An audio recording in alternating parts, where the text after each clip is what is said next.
بسم اللہ الحمدللہ والصلاة والسلام علی رسول اللہ۔ ہم نے اس دعا کا کچھ حصہ پہلے یاد کیا تھا، اب آتے ہیں باقی حصے پر۔ لا حول ولا قوت الا باللہ، کسی قسم کی کوئی طاقت، حول کا مطلب ہوتا ہے قوت یا طاقت، ولا قوہ اور نہ کسی ہی قسم کی کوئی قوت، الا باللہ سوائے اللہ کی عزت سے۔ رسول اللہ صلی اللہ علیہ وسلم نے فرمایا لا حول ولا قوت الا باللہ، یہ جنت کے خزانوں میں سے خزانہ ہے،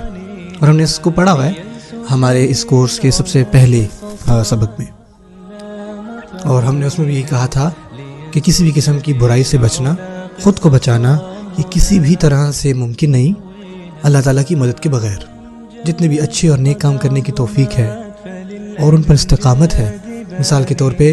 آپ روزانہ نماز پڑھتے ہیں اور وہ بھی ان کے اوقات پر، یہ ہرگز ممکن نہیں اللہ تعالیٰ کی مدد کے بغیر۔ تو جب ہم کسی بھی کام کا ارادہ کرتے ہیں، خاص کر ضروری کام کا، تو ہمیں دل سے اس دعا کو پڑھنا چاہیے لا حول ولا قوت الا باللہ، کیونکہ بیماری سے شفا ملنا، غربت سے چھٹکارا ہونا اور تمام کاموں میں کامیابی مل جانا، یہ صرف اور صرف اللہ تعالیٰ کی مدد کے ساتھ ہی